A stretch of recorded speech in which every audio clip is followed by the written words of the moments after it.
உருவாய் அருவாய் உளதாய் இலதாய் மறுவாய் மலராய் மணியாய் ஒளியாய் கருவாய் உயிராய் விதியாய் கிதியாய் குருவாய் வருவாய் அருள்வாய் குகனே. என் குருநாதருடைய குருவருளாலும் முருகப்பெருமானுடைய திருவருளாலும் உங்கள் எல்லாரும் சந்திக்கிறதுல சந்தோஷம். அடியே சிவபிரதீபா.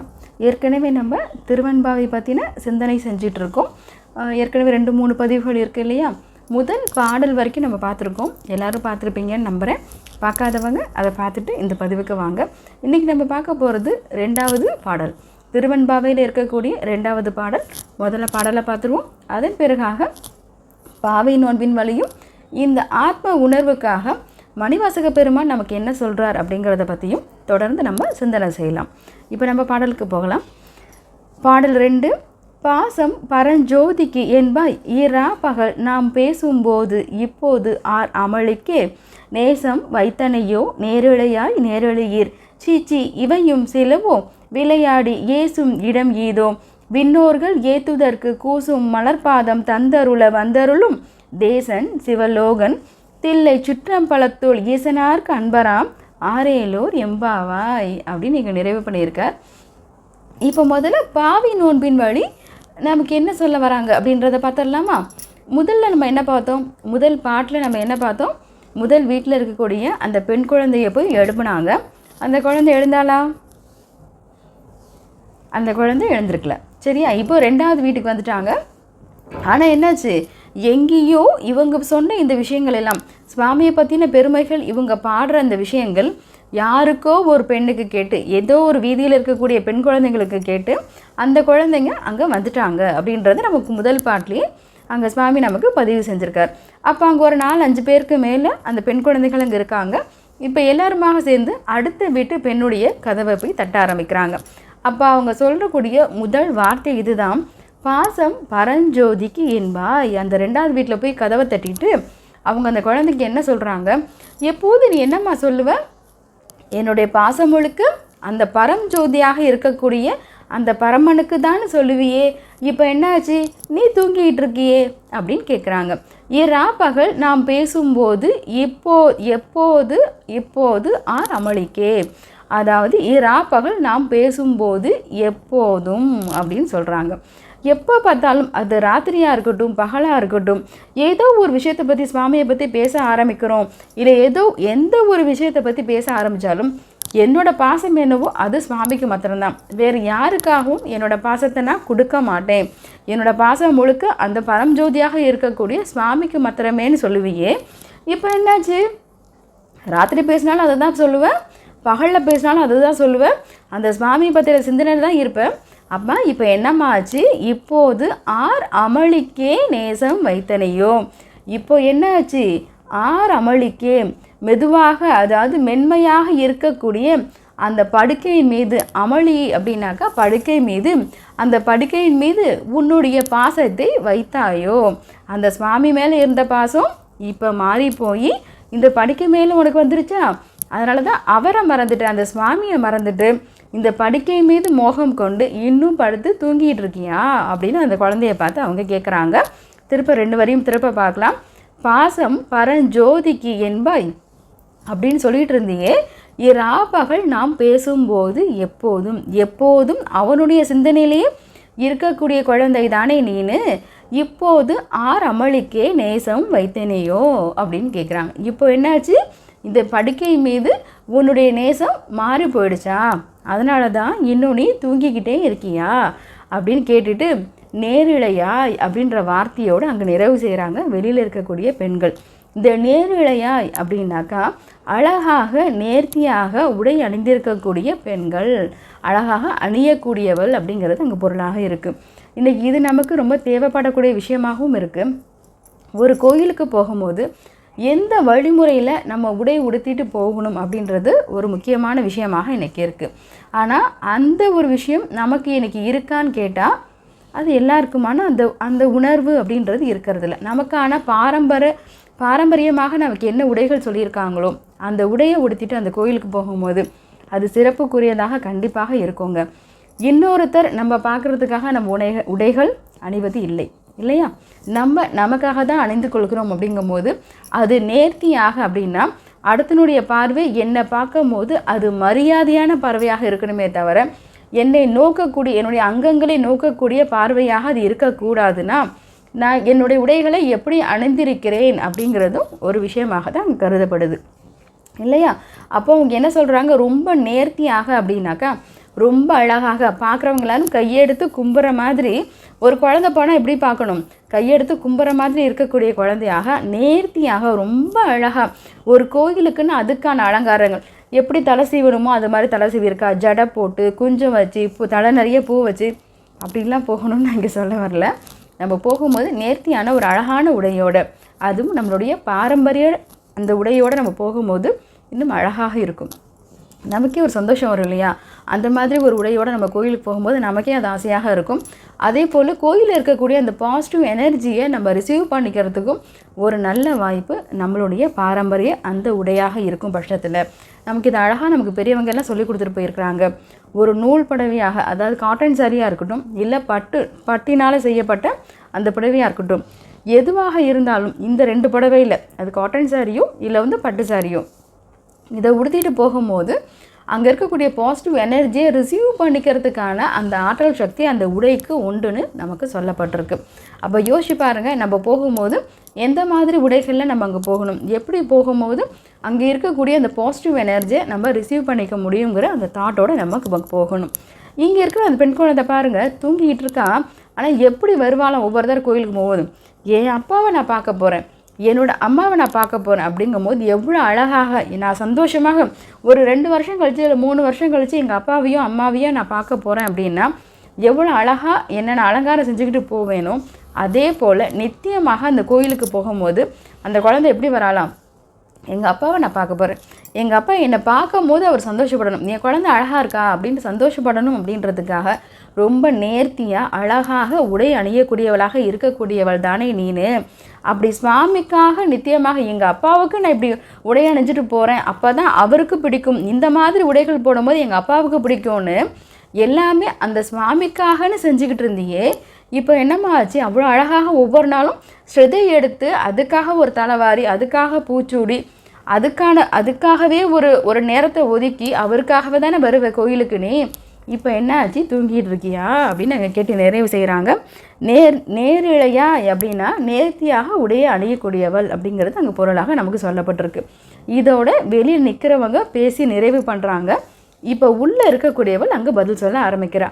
என்ன சொல்கிறா, நேரிழையீர் அப்படின்னு அடுத்த வார்த்தை உள்ளேருந்து கேட்குறா. இவங்க சொல்லி நிறைவு பண்ணுறாங்க. இப்படி அழகாக உடை அணியக்கூடியவள் தானே நீனு, என்னாச்சு இன்னும் தூங்கிட்டு இருக்கியே அப்படின்னு வெளியில் இருக்கிறவங்க கேட்குறாங்க. இப்போ உள்ளே இருக்கிற பெண் பதில் சொல்கிறா. அப்படின்னா என்ன அர்த்தம், அவன் முடிச்சிட்டா. முதல் வீட்டில் இருக்கிற குழந்தை கண் விழிக்கலை. இப்போ 2வது வீட்டில் இருக்கக்கூடிய அந்த கதவை தட்டினதுக்கு பிறகாக அந்த குழந்தை முழிச்சிட்டா. முழிச்சதுக்கப்புறமாக அவர் என்ன பதில் சொல்கிறா, நேரிழையீர், நான் மட்டும் இல்லையே, நீங்கள் எல்லோரும் அப்படி நேர்த்தியாக என்னோட சுவாமிக்கு அப்படின்னு நேர்த்தியாக உடையை அணியக்கூடியவர்கள் தானே நீங்கள் எல்லாருமே, என்ன சொல்கிறீங்களே நீங்களும் அப்படிப்பட்ட பெண்கள் தானே அப்படின்னு உள்ளே இருக்கிறவ சொல்கிறா. நேரிழையீர், சீச்சி இவையும் சிலுவோம் விளையாடி ஏசும் இடம் இதோ. அழகாக நேர்த்தியாக என்ன மாத்திரம் இல்லை, நான் மாத்திரம் இல்லை, நீங்களும் அப்படி அணியக்கூடியவர்கள் தான். ஆனால் இது என்ன நேரம், இது விளையாடுற நேரமா, நீங்கள் என்னை பார்த்து கிண்டல் பண்ணிகிட்டு இருக்கீங்களே, இதை கிண்டல் செய்து ஏசுவதற்கூட நேரமா இது எப்படியாப்பட்ட நேரம், இது சுவாமியை போய் அதுவும் மார்கழி மாதம் இந்த காலையில் இந்த இருக்கக்கூடிய பாவை நோன்புக்கான முக்கியமான நேரம் இந்த நோம்பில் இது விளையாடுற நேரமா, இது எதுக்கான நேரம், நம்ம சுவாமியை தரிசனம் பண்ணுறதுக்கான நேரம் இல்லையா, இதுதான் உங்களுக்கு விளையாடுற நேரமானு உள்ளே இருக்கிற குழந்தை சொல்கிறா. உள்ளே இருக்கிறவ தான் தூங்கிட்டு இருந்தா. வெளியில் இருக்கிறவங்க கேட்கவும் உள்ளே இருக்கிறவ என்ன பதில் சொல்கிறா, எவ்வளோ அழகாக சாமர்த்தியமாக ஒரு பதில் சொல்கிறா. நீங்கள் மட்டும் வந்து எழுப்ப வேண்டியதான், எதுக்கு கதை பேசிகிட்டு இருக்கீங்க, சும்மா கதை பேசாதீங்க, இது கதை பேசுகிறதுக்கான நேரம் இல்லை, இது சுவாமியை தரிசனம் பண்ணுறதுக்கான நேரம், வாங்க போகலாம் அப்படின்னு நாங்கள் கூப்பிட ஆரம்பிக்கிறோம். இடம் இதோ விண்ணோர்கள் ஏத்துவதற்கு கூசும் மலர்பாதம் தந்தருள வந்தருளும் அப்படின்னு உள்ளே இருக்கிற பெண் அவங்களுக்கு பதில் சொல்கிறான். எப்படியாப்பட்ட அந்த தெய்வத்தை பற்றி நம்ம பார்க்க போகிறோம், இது விளையாடுற நேரம் இல்லை, நம்ம போய் தரிசனம் பண்ணக்கூடிய தெய்வம் எப்பேற்பட்ட தெய்வம் தெரியுமா, விண்ணோர்கள் ஏத்துவதற்கு கூசும் மலர்பாதம்.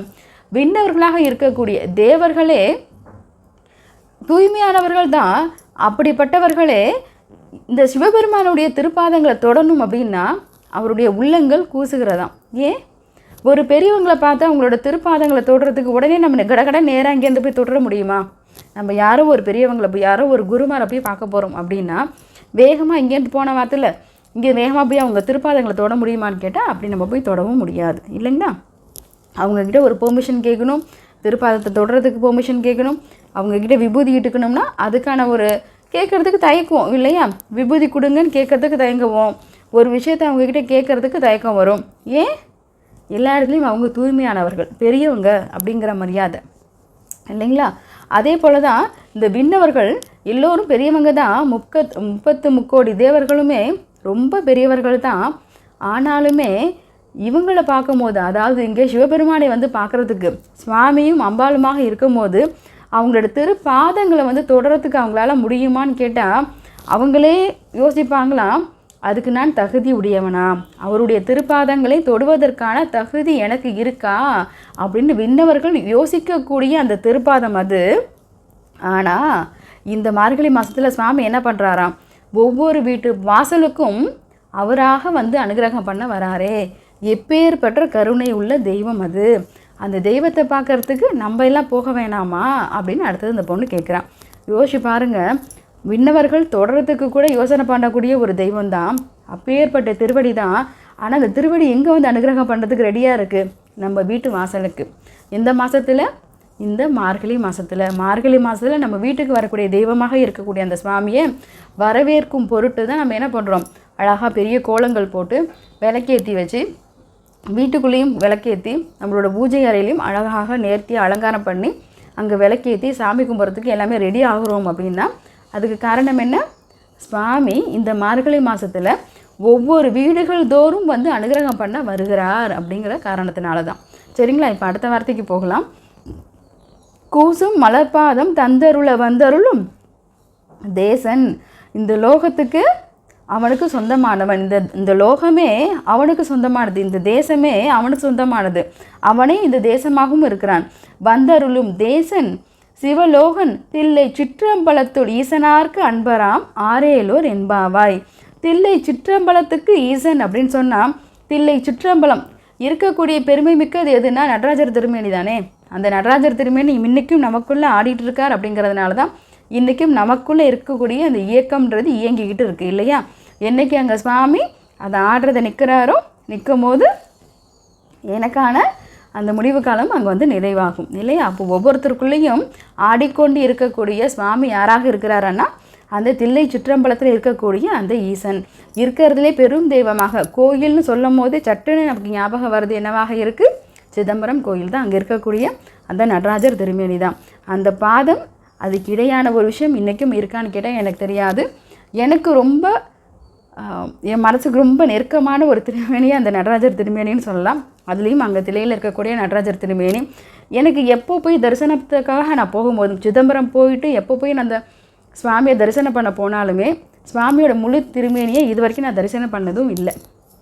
கிட்டக்க ரொம்ப பக்கமாக நின்று பார்க்கும்போது கூட அந்த சுவாமியோட திருவடியை பார்க்குற அளவுக்கு அந்த சுவாமியோட அந்த முகத்திலேருந்து அவருடைய திருவடி வரைக்கும் தரிசனம் பண்ணியிருப்பேனான்னு கேட்டால் அது தெரியல தான். அவருடைய தூக்கிய திருப்பாதம் இருக்குது இல்லையா, அந்த இடது பாதம் குஞ்சித பாதம்னு சொல்லக்கூடிய அந்த திருப்பாதத்தை தவிர இப்போவும் எனக்கு பெருசாக நான் தரிசனம் பண்ணியிருக்கேன் அப்படின்னு கேட்டால் எனக்கு தெரியல தான். எத்தனையோ கோயில்களுக்கு போகிறோம், அங்கே இருக்கக்கூடிய உற்சவமூர்த்தியாக இருக்கக்கூடிய அந்த சுவாமியை தரிசனம் பண்ணுறேன். அப்போ பண்ணும்போது அவருடைய முழுமையாக அவரோட திருமுடியிலேருந்து திருப்பாதங்கள் வரைக்கும் நம்ம தரிசனம் பண்ணுறோம். ஆனால் இன்னைய வரைக்கும் நான் அங்கே போகும்போது நானும் நினைக்கிறேன், இங்கேருந்து போகும்போது ஒரு முழுமையாக அவரை பார்க்கணுன்னு. ஆனால் அங்கே போனதுக்கப்புறம் அது என்னன்னு தெரியாது, எதனாலன்னு எனக்கு தெரியறதில்ல. அந்த திருப்பாதத்துக்கு மேலே ஒரு விஷயம் எனக்கு இல்லை அப்படின்ற உணர்வு கண்டிப்பாக அங்கே தில்லை போகும்போது எனக்கான அனுபவமாக இங்கே இருக்குது. அது எதனால், அந்த பாதத்தை தவிர வேறு எதுவும் ஏன் பார்க்க தோடலை? அந்த திருவடி தீட்சை கிடச்சிராதா, அந்த திருப்பாதம் ஏதோ ஒரு இடத்துல என்னோட கர்ம வினையை கழிச்சிராதா அப்படின்ற ஏக்கம் தான் வருதே தவிர அவ்வளோ அழகான அந்த திருப்பாதம், அதை தாண்டி வேறு விஷயம் வேறு எதுவுமே இல்லைன்ற இடத்துக்கு தான் அங்கே வருகிறேன். அதுக்காக சுவாமியோட திருமணத்தை பார்க்குறது இல்லையா, எனக்கு இதை எக்ஸ்பிளைன் பண்ண தெரியல. என்னோடய உணர்வுகள் அங்கே எப்படி உங்ககிட்ட அதை அந்த அனுபவத்தை கொண்டு வந்து சேர்க்கறதுன்னு எனக்கு தெரியலை. ஆனால் அந்த திருப்பாதத்தை தவிர இப்போ வரைக்கும் நான் வேறு எதுவும் தரிசனம் பண்ணதும் இல்லை. அதுதான் உண்மையும் கூட. மற்ற எத்தனையோ உற்சவ திருமூர்த்தி நாமளும் போகிற கோயில் தோறும் பார்க்குறோம். அங்கே அந்த திருமேனினா தரிசனம் பண்ணக்கூடிய நான் இன்றைக்கும் தில்லையில் முழுமையாக சுவாமியை தரிசனம் பண்ணியிருக்கேனா அப்படின்னு கேட்டால் கண்டிப்பாக இல்லை. அந்த திருப்பாதத்தை தவிர வேறு எதையும் எனக்கு பார்க்கணுன்னு தோணலை. அது ஏன்னு தெரியல. அது சுவாமியை தான் கேட்கணும். ஏன்ப்பா அந்த மற்ற தரிசனத்தை மற்ற அங்கங்களை ஏன் எனக்கு காமிக்கிறது இல்லைன்னு எனக்கும் இப்போ வரைக்கும் தெரியல. அதுதான் விடையாக சொல்ல முடியும். இங்கே என்ன சொல்கிறாங்க? தில்லை சிற்றம்பலத்துள் ஈசனாருக்கு அன்பராம். அப்படிப்பட்ட தில்லை சிற்றம்பலத்துக்கு ஈசனாக இருக்கக்கூடியவன் அந்த சிவபெருமான். அவனை பற்றி பாடிக்கிட்டு இருக்கணும். பாடணுமே. நீங்கள் யாரும் வரலையா, கிளம்புங்க வாங்க போகலான்னு உள்ளே தூங்கிட்டு இருந்த பெண் எழுந்து வெளியில் என்ன பண்ணிட்டான், வெளியில் வந்து மற்றவங்க பெண்களோடு சேர்ந்து எல்லாரும் கிளம்பி அடுத்த வீட்டுக்கு கதவை தட்டுறதுக்கு போக ஆரம்பிக்கிறாங்க. சரியா? இப்போ இதோடு நமக்கு இங்கே நிறைவாகுது. இன்னொரு தடவை திரும்ப பார்த்துடலாம். எப்போதுமே என்ன சொல்லுவேன், உன்னுடைய பாசம் அந்த பரஞ்சோதிக்குன்னு தானே சொல்லுவேன். இப்போ என்னாச்சு, ராத்திரி பேசினாலும் அப்படி தான் சொல்லுவேன், பகலில் பேசினாலும் அப்படி தான் சொல்லுவேன். உன்னோட பாசம் எப்போதுமே அந்த பரஞ்சோதிக்குன்னு தானே சொல்லிக்கிட்டு இருந்தேன். இப்போ என்னம்மா ஆச்சு, உன்னுடைய பாசம் அந்த படுக்கையின் மீது அந்த அமளியின் மீது வச்சுட்டியா? அதனால தான் நீ இன்னும் தூக்கத்தை விட்டு எழுந்திருக்காமல் இருக்கிறியா? ரொம்ப அழகாக நேர்த்தியாக செய்ய அலங்காரம் பண்ணக்கூடிய பெண் தானே நீனு. அது சுவாமிக்காக அலங்காரம் பண்ணிட்டு வரக்கூடிய பெண் தானே நீனு. என்னம்மா ஆச்சு அப்படின்னு நாங்கள் கேட்டு வாசலில் இருக்கக்கூடிய பெண்கள் நிறைவு பண்ணுறாங்க. உள்ளே இருக்கக்கூடிய பெண் அதுக்கு பதில் சொல்கிறான், நீங்களும் அப்படியேப்பட்ட பெண்கள் தான். ஆனால் இது என்ன நேரம், இது சுவாமியை தரிசனம் பண்ணக்கூடிய நேரம். என்ன கிண்டல் செய்கிறதுக்கான நேரம் இது இல்லை. எல்லாம் கிளம்புங்க வாங்க போகலாம். எப்படியேப்பட்ட தெய்வத்தை பற்றி நம்ம பார்க்க போகிறோம். அந்த விண்ணவர்களும் அவருடைய திருவடியை தொடரத்துக்கு யோசிக்கக்கூடிய இருக்கக்கூடிய திருப்பாதம். அப்படிப்பட்ட திருப்பாதங்கள் அது. அவங்களே தூய்மையானவர்கள் தான். அவங்க தகுதி உடையவர்களாக அந்த திருப்பாதத்தை தொடரத்துக்கு நினைக்கக்கூடிய திருவடி அது. ஆனால் அந்த திருவடி யாருக்கு அனுகிரகம் பண்ண இங்கே பூலோகம் நோக்கி வருகிறது. இந்த மார்கழி மாதத்தில் வீடுகள் தோறும் சுவாமி என்ன பண்ணுறாராம், தானே அனுகிரகம் பண்ணுறதுக்காக நம்ம மீது கருணை கொண்டு தாயுள்ளம் கொண்டு நம்மளை நோக்கி வரக்கூடிய அந்த திருவடியை பார்க்குறதுக்கு போக வேணாமா? எப்படியாப்பட்ட சுவாமி அவர். இவ்வளோ இந்த உலகத்துக்கு அவனே ராஜா இல்லையா? எல்லாருக்கும் அந்த தேசமே அவனுக்கு சொந்தமானது. அந்த தேசத்துக்கு தலைவனாக இருக்கக்கூடியவன். சிவலோகன்ற பேர் அவனுக்கே உரித்தானதாக இருக்கிறது. தில்லை சிற்றம்பலத்துக்கு அவனே ஈசனாகவும் இருக்கக்கூடிய அந்த பெருமான். தில்லை சிற்றம்பலம்னா நம்மளை தான் சொல்கிறார். சரியா? இந்த திருமேனியை தான் சொல்கிறாங்க. இந்த தில்லை சிற்றம்பலத்துக்கு ஈசனாக இருக்கக்கூடியவன் அந்த சிவபெருமான். அவனை பற்றி பாடுறது தான் நமக்கான இந்த மார்கழி மாதத்துக்கான நோன்புக்கான பெருமையும் கூட. வாங்க போகலாம் அப்படின்னு சொல்லி உள்ளே தூங்கிட்டு இருந்த பெண் எழுந்துட்டா.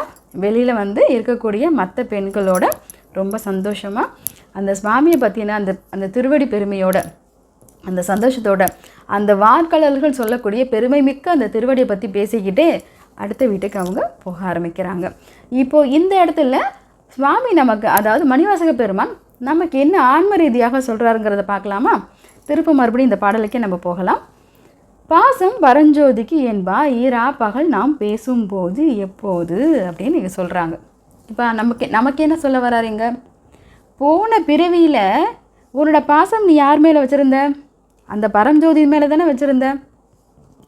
அப்படிப்பட்ட நீனு ரொம்ப கஷ்டப்பட்டு அவர்கிட்ட போராட்டம்லாம் பண்ணி எந்த பிறவி வேணும்னு கேட்டு இந்த பிறவி எடுத்திருக்கேன். நீனு ரொம்ப கஷ்டப்பட்டு 84 லட்சம் பிறவிகள் இருக்கக்கூடிய இடத்துல இந்த மனித பிறவிக்கு மட்டுமே கிடைக்கக்கூடிய ஒரு விஷயம் முக்தின்றது. அப்போ அத்தனை பிறவிகள் எடுக்கும் போதும் உனக்கு என்ன நினைவு இருந்தது, மனித பிறவியை சுவாமி எனக்கு கொடுத்துருங்க, முக்தின்ற ஒரு விஷயத்த எனக்கு நீங்கள் கொடுத்துருங்கன்னு ஒவ்வொரு பிறவிகள் தோறும் அவர்கிட்ட கேட்குற அந்த ஞானம் இருந்துச்சு. ஆனால் எப்போ சுவாமி உனக்கு இந்த மனித பிறவியை கொடுத்தாரோ நீ என்ன பண்ணிட்ட, உன்னையே மறந்து போயிட்ட. நீ ஒரு ஆன்மாங்கிற நினைவு உனக்கு இல்லை. இந்த உடலை கொண்டவும் இந்த உடல் சார்ந்த விஷயத்தை நோக்கி இருக்கக்கூடிய விஷயங்களை தான் நீ பார்த்துட்ருக்கே தவிர உனக்குள்ளேயும் ஒரு ஆன்மா இருக்குது. அந்த ஆன்மாக்கான உணர்வுகள் இருக்குது. அந்த ஆன்மா ஏன் இந்த உடம்பை எடுத்துச்சுங்கிற அந்த அறியாமையிலே நீ மாட்டிகிட்டு இருக்க. அந்த உணர்வு உனக்கு இல்லை. அந்த உணர்வு இல்லாமல் நீ அறியாமையின் இருட்டில் மாட்டிகிட்டு இருக்கியே. இன்னும் தூங்கிட்டு இருக்கியேன்னா இந்த இடத்துல பொருள் வந்து நீ தூங்கிட்டு இருக்க அப்படின்ற பொருள் அல்ல. இன்னும் அந்த அறியாமையிலே இருக்கியே, அதை நீ மறந்து போயிட்டியே, மறந்து போய் இன்னும் உட்காந்துருக்கியே. எத்தனை நாட்கள் உனக்கு சுவாமி கொடுப்பார் தெரியாதே. அப்படி இருக்கும்போது நீ விழிச்சுக்கணும் இல்லையா? இந்த உடம்பை விட்டு எப்போ வேணாலும் அந்த ஆன்மாவை சுவாமி எடுத்துகிட்டு போயிடுவார். இந்த உடம்புங்கிறது நமக்கு வாடகைக்கு தான் இல்லையா? இந்த உடம்பே எனக்கு சொந்தமானது அல்ல. எப்போ சுவாமி சொல்கிறாரோ அன்றைக்கி இந்த உடலை விட்டுட்டு நான் சுவாமியை நோக்கி போய் தான் ஆகணும். அப்போ இந்த உடம்பே எனக்கு சொந்தமானதாக இல்லைங்கும் போது வேறு எது எனக்கு சொந்தமானதாக இருக்கும்? அதை நான் யோசிச்சு பார்க்கணும்ல. ஆனால் அந்த உணர்வே எனக்கு இல்லையே. இந்த உடம்பு எதுவும் என் கூடவே இருக்குன்ற சிந்தனையில் இந்த உடல் நோக்கி இருக்கக்கூடிய சந்தோஷத்தை மட்டும்தான் நான் அனுபவிச்சுட்ருக்கேனே தவிர, இந்த உடலுக்குள்ளேயும் ஒரு விஷயம் இருக்குது, அதுக்காக தான் இந்த திருமேனியை நான் எடுத்திருக்கேங்கிற உணர்வு எனக்கு இல்லாமல் இங்கே இருக்கக்கூடிய விஷயத்தை பார்த்துட்டு நீ சந்தோஷமாக இருந்துகிட்ருக்கியே, இந்த அறியாமையிலேருந்து எப்போ வெளியில் வருவ? ஒருவேளை இந்த மனித பிறவியை விட்டுட்டினா, முக்தின்ற விஷயத்த கேட்க மறந்துட்டா, எப்போ திருப்பி உனக்கு மனித பிறவி கிடைக்கும்? 84 லட்ச பிறவிகளுக்கு அப்புறமாக. இதுக்கு எத்தனை பிறவிகள், எத்தனை வருஷங்கள் நான் அதுக்கு தவம் இருக்கணும்? கிட்டத்தட்ட 1000 வருஷங்கள் மேலே இருக்கும் இல்லையா? 1000 வருஷத்துக்கு மேலே திருப்பி மறுபடியும் நான் சுவாமிகிட்ட என்ன பண்ணணும்? மனு போட்டுக்கிட்டே இருக்கணும். சுவாமி எனக்கு மனித பிறவி கொடுங்க, மனித பிறவி கொடுங்க, மனித பிறவி கொடுங்க, நான் கேட்டுக்கிட்டே இருக்கணும் இல்லையா? அப்போ நமக்கு ஞாபகப்படுத்துகிறார். இந்த ஆன்மாவுக்கு அந்த விழிப்புணர்வை சுவாமி இங்கே கொடுக்குறார். நீ போன பிறவியில் சொன்னதுனால தான் ஒவ்வொரு பிறவி தோறும் நீ கேட்டு உன்னோட முற்பிறவியில் நீ சுவாமி மேலே வச்சுருந்த அந்த பிரியத்தின் காரணமாக தான், அந்த அன்பின் வெளிப்பாடு தான் இன்றைக்கி உனக்கு என்ன பிறவி கிடச்சிருக்கு? மனித பிறவி கிடச்சிருக்கு. அப்படி கிடைக்க முடியாத ஒரு மனித பிறவி கிடைக்கும் போது அதை விட்டுறாத, தயவு செஞ்சு உன்னோட அறியாமையினால் விட்டுறாத. பிடிச்சிக்கோ, இருக்க பிடிச்சிக்கோ, சுவாமியை இருக்க பிடிச்சிக்கிட்டு எதுக்காக வந்தியோ அந்த விஷயத்தை கேட்டு வாங்கிட்டு போகணும் நமக்கு இங்கே சொல்லி கொடுக்குறாரு. சரியா? அப்போ என்ன சொல்கிறார்? உன்னுடைய பாசம் அதன் மேலே தான் இருக்கணும், சுற்றி இருக்கிற விஷயத்தின் மேலே வைக்காத, மறந்துடாத. மற்ற விஷயத்தில் வச்சுக்கிட்டு இங்கே சுவாமியை நினைக்க மறந்துடாத. இந்த அறியாமையில் மாட்டிட்டு முழிக்காத. திருப்பி எத்தனையோ பிறவிகள் ஆகும் மறுபடியும் இந்த மனித பிறவி உனக்கு கிடைப்பதற்கு. அதனால் ஞாபகம் வச்சுட்டு முழிச்சுக்கோ அப்படின்னு இங்கே சொல்கிறார் நமக்கு. சரியா? நேசம் வைத்தனையோ நேரிழையாய் நேரிழையீர். மற்ற எல்லாத்தையும் மேலே நேசம் வைக்காமல் நேரிழையாய் நேரிழையீர். இந்த உடைகள் அணிஞ்சுக்கிறதுக்கோ இந்த உடல் நோக்கி இங்கே நேரிழையாய் நேரிழையீர் அப்படின்னு இங்கே மணிவாசகர் சொல்கிறதுக்கு என்னென்னா, இந்த உடல் சார்ந்த பற்று, இந்த உடல் மேலே இருக்கிறதுலே பற்று அதிகமாக எதன் மேலே இருக்குது? என் தாய் மேலே இருக்குது, தந்தை மேலே இருக்குது, கணவன் மேலே இருக்குது, பிள்ளைகள் மேலே இருக்கான்னு கேட்டால் இது எல்லாத்தையும் தாண்டி ஒரு விஷயத்தின் மேலே பற்று இருக்கான் இந்த ஆன்மாவுக்கு. எதன் பேரில்? இந்த உடல் மேலே. இந்த உடல் மேலே பற்று இருக்கான். இதை நான் சரி பண்ணிக்கிறதுக்கு நான் ரெடியாக இருக்கேன். எனக்கு தலைமுடி கொஞ்சம் நிறச்சி போனால் என்ன பண்ணுறோம்? அதை அலங்காரம் பண்ணிக்கிறதுக்கு நம்ம ரெடியாக இருக்கோம். கொஞ்சம் ஸ்கின் டோன் மாறுது அப்படின்னா அதுக்கு அலங்காரம் பண்ண ரெடியாக இருக்கும். நான் இப்படி உடை அணிஞ்சால் தான் நல்லா இருப்பேன்னு தேடி அதுக்கான முயற்சிகள் இருக்கும். அதுக்காக தேடுறோம். இந்த மாதிரி உடைகள் தான் எனக்கு சரியானதாக இருக்கும், எனக்கு ஏற்றதாக இருக்கும். என்னென்ன அலங்காரம் பண்ணிக்கிறதுக்கு சரியாக இருக்கேன். வெளி தோற்றத்தில் மட்டும் இல்லை, உள்முகமாகவும் எனக்கு ஒரு வியாதி வருது, எனக்கு ஒரு பிணி வருது, எனக்கு ஒரு பசி வருது, இது எல்லாத்தையும் சரி பண்ணிக்கிறதுக்கு நான் ரெடியாக இருக்கேனே. இது எல்லாத்தையும் சரி பண்ணிக்கிறதுக்கு ரெடியாக இருக்கிறேன் நான். அதற்குள்ளேயும் ஒரு ஆன்மா இருக்குன்றதை மறந்து போயிடுறேன். ஏன்? இந்த உடல் மேலே எனக்கு இருக்கக்கூடிய பாசம், இந்த உடல் மேலே இருக்கிற பாசம், ஏன் உடம்பு மேலே எனக்கு இருக்கிற பாசம் மற்றவங்க மேலே கூட இருக்கிறது இல்லையா? அப்படிப்பட்ட அந்த பற்றை விட்டு எப்போதும் உனக்கு கூட இந்த உடல் இருக்க போகிறது கிடையாது. நீயே வாடகைக்கு தான் வந்திருக்க. இந்த உடம்பை கொஞ்ச நாள் வாடகைக்கு உனக்கு சுவாமி கொடுத்துருக்கார். எப்போ வேணாலும் உன்னை காலி பண்ணி வெளியில் அனுப்பிச்சிடுவார். அதனால் இந்த உடல் மேலே இருக்கிற பற்றை விட்டுறணும்னு சொல்ல வரார் சுவாமிங்க. சரிங்களா? அப்போது நேரிழையாய் நேரிழையர். இந்த உடல் சார்ந்த பற்றை விட்டுட்டு அடுத்த வேலையை பாரு நமக்கு இங்கே சொல்ல வரார். சீஜி இவையும் சிலவோ விளையாடி ஏசும் இடம் ஈதோ விண்ணோர்கள் ஏத்துதற்கு கூசும் மலர்பாதம். விண்ணவர்களுக்கு இன்றைக்கும் அத்துணை பேர்களும் தேவர்கள் எல்லாருமே தூய்மையானவர்கள்னு சொல்கிறாங்க. ஏன் தூய்மையானவர்னு சொல்கிறோம்? அதனால தானே தேவன்ற பேர் கொடுத்துருக்கோம் இல்லையா? அவர்கள் தேவர்கள் அப்படின்ற பேர் ஏன் கொடுத்துருக்காங்க? மற்றவர்களுக்கு நன்மை செய்யக்கூடியவர்களாக இருக்கிறார்கள் இல்லையா? இருக்கக்கூடிய 14 லோகங்கள் இருக்குது. மற்றவர்களுக்கு நன்மையை செய்யும் பொருட்டு இருக்கக்கூடிய திருமேனி தான் அவங்க எல்லாருமே. அப்படிப்பட்டவர்களே சுவாமியோட திருப்பாதங்களை தொடுறதுக்கு யோசிக்கிறாங்களாம். நம்ம தகுதி உடையவர்களான்னு யோசிக்கிறாங்கன்னா நம்மளை யோசிச்சு பாருங்கள், நம்ம அதுக்கு தகுதி உடையவங்களா? அந்த சுவாமியோட திருப்பாதம் அவ்வளோ எளிமையாக நமக்கு கிடச்சிருமா அப்படின்னு.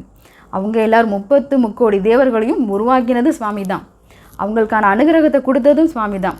அவங்களுக்கு எல்லாருக்கும் அமிர்தம் கொடுக்கணுங்கிறதுக்காக தான் விஷத்தை எடுத்துக்கிட்டதும் சுவாமி தான். இவ்வளோ அனுகிரகமும் அவங்களுக்கு பண்ணியிருக்கார், அவங்களுக்காகவே பண்ணியிருக்கார். அப்படிப்பட்டவங்க தான் அவங்களும். ஆனால் அவங்க யோசிக்கிறாங்களாம், அவருடைய திருப்பாதங்களை தொடுறதுக்கு நான் தகுதி உடையவனா, அவ்வளோ சீக்கிரம் போய் அவரோட பாதத்தை நான் தொட்டுற முடியுமான்னு யோசிக்கும் போது, இப்போ நான் நினைக்கிறது அவ்வளோ ஈஸியாக நடந்துருமா? அவ்வளோ எளிமையாக எனக்கு சாமி அந்த திருமடியை கொடுத்துடுவாரா? ஆனால் அவர் என்ன பண்ணுறாராம், ஒரு தாயுளம் கொண்டு கருணையோடு. மற்ற மாதங்களுக்கும் இந்த மார்கழி மாதத்துக்கும் இருக்கிற சிறப்பு என்ன தெரியுதுங்களா? இப்போது மற்ற மாதங்களில் நம்ம போய் சுவாமியை தரிசனம் பண்ணி எனக்கு இது வேணும், இதை கொடுங்க, இதை செய்யுங்க அப்படின்னு நம்ம போய் அவரோட அனுகிரகத்தை வாங்கிக்கிறதுக்கு போய் நிற்கிறோம். ஆனால் இந்த மார்கழி மாதத்தில் சுவாமி என்ன பண்ணுறார், ஒவ்வொரு வீட்டுக்கும் வந்து யாரெல்லாம் என்னெல்லாம் கேட்குறீங்களோ, இங்கே முக்தி மட்டும்தான் கேட்கணும்னு சொல்லலைங்க, இந்த உங்களோட உலகியல் வாழ்க்கையில் உங்களுக்கு என்ன தேவைகளோ அதை கொடுக்கறதுக்காகவும் சரி, அந்த திருவடிக்காக அந்த திருவடி தீட்சையின் பொருட்டு முக்திக்கு கொடுக்கணும்னாலும் சரி, அந்த முக்தியை உங்களுக்கு கொடுக்கணும்னாலும் சரி, ரெண்டுமே எது உங்களுக்கு வேணுமோ அதை கொடுப்பதற்கு அவர் எப்படி இருக்கிறார், உங்கள் வீடு தேடி வருகிறார். அப்படி வீடு தேடி வரவங்களை எப்படி கூப்பிடணும் யோசிச்சு பார்க்கணும். நம்ம பாட்டி தூங்கிட்டு இருந்தால் சுவாமி அடுத்த வீட்டு பார்க்க போயிடுவாங்க இல்லைங்களா? அப்போது நம்ம வீட்டுக்காக வரக்கூடியவங்க எப்படி வராங்க, உனக்கு அனுகிரகம் பண்ணும் பொருட்டு அந்த எண்ணத்தோடு வராங்க. நீங்கள் இங்கேருந்து போகும்போது சுவாமி அந்த எண்ணம் கொண்டு நமக்கு அந்த அனுகிரகத்தை கொடுத்துருவாரான்னு கேட்டால் தெரியாது. ஆனால் இந்த மார்கழி மாதத்தில் ஒவ்வொரு வீட்டு வாசலுக்கும் வரும்போது உங்களுக்கு அனுகிரகம் பண்ணணுங்கிறதுக்காக வரும்போது என்ன கேட்குறீங்களோ, உனக்கு ஏதாவது கொடுக்கணுப்பா அப்படின்னு நான் கிளம்பி வரேன் அப்படின்னா அதை கொடுத்து தானே போவேன், கொடுக்காமல் எடுத்துகிட்டு போயிட மாட்டேனே. அப்போ இங்கே சுவாமி என்ன எண்ணத்தோடு வரார், அவங்க என்ன கேட்குறாங்களோ அது கேட்குறத கொடுக்கணும், அனுகிரகம் பண்ணணுங்கிற பொருட்டோடு கிளம்பி வருகிறார். அவங்க வரக்கூடிய இந்த மார்கழி மாதத்தை எதுக்காகவும் விட்டுறாத, உனக்கு தேவையானதை கேட்டு வாங்கிக்க, அதுக்கு இந்த ஆன்மாவுக்கு அந்த ஆன்ம உணர்வு இருக்கணும் அப்படின்னு தட்டி நம்மை எழுப்புகிறார் மணிவாசக பெருமான். சரிங்களா? இப்போ அடுத்தது பார்க்கலாமா? கூசும் மலர்பாதம் தந்தருள வந்தருளும் தேசன். யாருக்கெல்லாம் தேசன்? இந்த உலகத்துக்கு மட்டும் இல்லைங்க, இந்த உடம்புக்கான தலைவனும் அவர் தான். ஆனால் அவரை நம்ம ஆட்சி பண்ண விடுறோமா? இந்த உடம்புக்கு தலைவன் அவர் தான். ஏன்னா இந்த வாசியை ஓட்டிகிட்டு இருக்கிறது அவர் தான். இந்த நம்மளை கேட்டு ஓடுதான். இந்த மூச்சு காற்று தன்னிச்சையாக செயல்படுது இல்லையா? அது ஆட்டோமேட்டிக்காக நடக்குது. நான் மூச்சு விடுறேன், மூச்சு உள்வாங்கிறேன், மூச்சு வெளியே விடுறேங்கிறது தன்னிச்சையில் நடக்கக்கூடிய ஒரு விஷயமாக இருக்குது. ஆனால் என்னை கேட்டு அது அந்த மூச்சு வெளியில் வரல, உள்ளே போகலை. இதை என்னைக்கு நான் ஸ்டாப் பண்ணணும்னு முடிவு பண்ணி அதை நிப்பாட்டிட முடியுமா? என்னைக்கு சுவாமி அதை நிறுத்தணும்னு முடிவு பண்ணுறாரோ அன்றைக்கி அதை கண்டிப்பாக அவர் நிறுத்திடுவார். அப்போ இந்த உடம்புக்கு யார் தலைவனாக இருக்கிறார்? சுவாமி தான் தலைவனாக இருக்கிறார். ஏன்? இந்த மூச்சு காற்று இந்த பிராணனை ஓட்டிகிட்டு இருக்கிறது அவர் தான். என்றைக்கு முடிவு பண்ணுறாரோ அன்றைக்கி அது நிறுத்த தான் போகிறார். அவர் தான் தலைவன். ஆனால் அந்த தலைவனை இந்த உடலை வந்து ஆட்சி பண்ண விடுறோமான்னு கேட்டால் ஆட்சி பண்ண விடுறதில்லை. அதுதான் நம்ம பண்ணக்கூடிய பெரிய தப்பு. நம்ம என்ன பண்ணுறோம், அவர் எனக்குள்ளே தான் இருக்கிறார், எனக்குள்ளே இருக்கிற சுவாமியை நான் ஆட்சி பண்ண விடுறதில்லை. அவரை உட்கார வச்சுட்டு நான் என்ன பண்ணுறேன், என்னோடய மனசு என்னோடய புக்தியை கொண்டு இந்த உடலை நான் ஆட்சி செய்ய ஆரம்பிக்கிறேன். அதனால தான் ஆன்ம உணர்வு இல்லாமல் இந்த உலகத்தை நோக்கி இங்கே இருக்கக்கூடிய சிற்றின்பத்தின் மீது ஆசை கொண்டு என்னோடய வழி போய்கிட்டே இருக்குது, ஐம்புலன்கள் வழியாகவும். அப்போது அதை கொஞ்சம் மாற்றுறதுக்கு முயற்சி பண்ணணும்னு இந்த ஆன்மாக்கான விஷயமாக அங்கே சொல்கிறார். இந்த இடத்துல நமக்கு திருப்பவும் இங்கே சொல்ல வருது, தேசன் சிவலோகன் தில்லை சிற்றம்பலத்துள் ஈசனார் கண்பராம் ஆரேலோர் என்பாவாய் அப்படின்னு சொல்லி இங்கே நிறைவு பண்ணுறார். இந்த நமக்கு சொல்ல வருது, தில்லை சிற்றம்பலத்தில் இருக்கக்கூடிய அந்த சுவாமி தான் இந்த உலகத்துக்கு மாத்திரம் இல்லை, இந்த உடலுக்கும் அவனே ஈசனாக இருக்கிறான். நடுநாயமாக இன்று அவனே ஆடிக்கொண்டு இருக்கிறான். என்னைக்கு அவன் ஆடுறதை நிப்பாட்டுறானோ அன்னைக்கு இந்த உடலும் உன்னுடையதல்ல, ஆனால் அந்த ஆன்மாவுக்கு துணையாக நிற்க போகிறவனும் அவன் மாத்திரமே. வேறு யாரும் உன் கூட வரமாட்டாங்க. உன் கூடவே இருக்கக்கூடிய மனைவியாக இருக்கட்டும், கணவனாக இருக்கட்டும், நீ பார்த்து பார்த்து வளர்த்து இருக்கக்கூடிய குழந்தைகளாக இருக்கட்டும், உனக்காகவே இருந்த தாய் தந்தையாராக இருக்கட்டும், உடன் பிறந்த சகோதரர்கள், நண்பர்கள், யாராக வேணாலும் இருக்கட்டுமே, இந்த உடல் உனக்கானது அல்லன்னு என்றைக்கு ஒரு நிலை வருதோ அன்னைக்கு யார் என் கூட வருவா? யாரும் என் கூட வரமாட்டாங்க இல்லையா? அப்போ அந்த ஆன்மாவுக்கு துணை நிற்க போகிறதும் அந்த சுவாமி மட்டுமே. அந்த உணர்வை மட்டும் கொஞ்சம் வச்சுக்கோ. நன்றி உணர்வோட சுவாமிக்காக நீ இருக்கிறதுக்கு பழகிக்க. இப்போவே அந்த ஆன்ம உணர்வை கொண்டு வரதுக்கான வழியை பாரு அப்படின்றத நமக்கு இங்கே சொல்லி நிறைவு பண்ணுறார். இதையெல்லாம் ஏன் இங்கே திருப்ப சொல்லிட்டு வரணும்? இங்கே வாயார பேசும்போது எப்போதும் ஒவ்வொரு இடத்துலையும் மேலேயே அவர் சொல்லிட்டே வர, இரா பகல் நாம் பேசும்போது நமக்கு என்ன இங்கே சொல்லி கொடுத்துட்டு வராங்க? முதல் பாடலில் 2 காதுகள் கொண்டு கேட்கணும்னு சொன்னாங்க. இப்போ இங்கே 2வது புலனாக இருக்கக்கூடிய வாயார பேசு. என்ன பேசணும்? நல்லதை பேசணும். அதுதான் இங்கே 2வது பாடலில் நமக்கு இங்கே அழுத்தம் திருத்தமாக இந்த ஆன்ம உணர்வு எனக்கு வரணும். எனக்குள்ளே தான் என் சுவாமி இருக்கான்ற உணர்வு எனக்கு வரணும்னா நான் என்ன அடுத்த லெவல் மூவ் ஆகணும்? அந்த கேள்வி இருக்குது இல்லையா? இப்போ முதல் பாட்டில் நமக்கு என்ன சொன்னார்? இந்த ஆன்ம உணர்வு உனக்கு வரணும். சரி, இந்த ஆன்ம உணர்வு வரதுக்கு நான் என்ன பண்ணணும்? முதல்ல காதார நிறைய விஷயங்களை கேளு. நிறைய விஷயங்கள்னால் சுவாமியை பற்றின நல்ல விஷயங்களை, அழகான விஷயங்களை, நிறைய வரலாற்று கதைகளை, இப்படி சுவாமியை பற்றி இருக்கக்கூடிய விஷயங்களை, நிறைய விஷயங்கள் எவ்வளவோ இருக்குது, கொட்டி கிடக்கு. அந்த கொட்டி கிடக்கிற கடல் போல் இருக்கக்கூடிய விஷயத்தில் ஒவ்வொரு துளி துளியானாவது எடுத்துக்கிறதுக்கு முயற்சி பண்ணு. அதை காதார முதல்ல கேளுன்னு சொன்னார். அப்படி கேட்குற விஷயங்களை வாயார பேசுன்னு சொல்கிறார். இதை அடுத்தவங்களுக்கும் சொல்லி கொடுக்கறதுக்கு பாரு. அடுத்தவங்கள்ட்ட முதல்ல அதை கம்யூனிகேட் பண்ணு. சொல்லிக்கிட்டே இரு. ஏன் சொல்லிக்கிட்டே இருக்கணும்? சொல்லும் போது என் மனசில் அது ஆளை பதிய ஆரம்பிக்கும். சரியா? அப்போ அந்த ஆளை பதியறதுக்கு நிறைய பேசணும், நிறைய தடவை ரிப்பீட்டடாக சொல்லணும். அப்படி திரும்பி நீ யாரெல்லாம் பார்க்குறியோ, யாரெல்லாம் பார்த்துட்ருக்கியோ, ஒவ்வொரு நாளும் போக ஒவ்வொரு நாளும் இந்த சுவாமியை பற்றின விஷயங்களை இன்னொருத்தருக்கு சொல்ல ஆரம்பி. இந்த வாய் கொடுத்த பலன் என்னது? சுவாமியை பற்றி பேசுகிறதுக்கு. ஆனால் இன்றைக்கி நம்ம என்ன பண்ணிகிட்ருக்கோம்? ஃபோனை எடுத்த உடனே இன்னொருத்தரை குறை மட்டும்தான் சொல்லிகிட்டே இருக்கோம். யோசிச்சு பாருங்கள் நம்ம என்ன பண்ணுறோன்னு. ஒரு நாள் முழுக்க யோசிச்சு பாருங்கள், இன்றைக்கி எத்தனை பேரை நான் அப்ரிஷியேட் பண்ணியிருக்கேன், எத்தனை பேரை நான் குறை சொல்லியிருக்கேன் அப்படின்னு. நிறைய நேரம் நம்ம குறை மட்டும்தான் சொல்லிகிட்டு இருக்கோம். அவங்கக்கிட்ட இருக்கிற நல்ல விஷயங்களை பற்றி நம்ம பேசுகிறதே இல்லை. ஆனால் அப்படி பேசணும்னு நமக்கு சொல்லியும் கொடுக்குறார். நல்லதை பேசு, நல்லதையே பேசு அப்படின்றது தான் நமக்கு இந்த 2வது பாடலில் தெளிவுபடுத்துகிறார். இந்த ஆன்ம உணர்வு வரணும்னா முதல் விஷயமாக நிறைய விஷயங்களை கேட்கணும். கேட்குறது நல்லதை கேட்கணும். அடுத்தது வாயார பேசணும். பேசுகிற விஷயங்களும் நல்லதை பேசு. அப்படி பேசும்போது உன்னோட ஆன்ம உணர்வு தன்னை போல் வருங்கிறது தான் நமக்கு இங்கே தெளிவுபடுத்துகிறார். ஓரளவு புரிய வச்சுருப்பேன்னு நினைக்கிறேன். திரும்பவும் சொல்கிறேன், இது மட்டுமே இதுக்கான பொருளாக இருக்கிறதுக்கு வாய்ப்பே இல்லை. எனக்கு எவ்வளோ புரிஞ்சுதோ, என்னால் எவ்வளோ புரிஞ்சுக்க முடிஞ்சுதோ அதை உங்கள் கூட நான் ஷேர் பண்ணியிருக்கேன், அவ்வளோதான். இதை தாண்டி உங்களுக்கு என்ன தாண்டின அனுபவங்கள் கண்டிப்பாக உங்கள் எல்லாருக்கும் இருக்கும். இதையும் கொஞ்சம் எங்கள் காதில் வாங்கும் போது அந்த ஆன்ம உணர்வு இன்னும் கொஞ்சம் பில்டப் ஆகும், இன்னும் கொஞ்சம் பெருசாக ஆக்க முடியுன்ற அந்த ஒரு சின்ன எண்ணத்தில் தான் இதை கொடுக்குறமே தவிர இதுதான் இதுக்கான பொருள், சுவாமி சொன்ன பொருள் இதுதான் அப்படின்றது இல்லைங்கிறதையும் திருப்பவும் நான் நினைவுபடுத்துகிறேன்.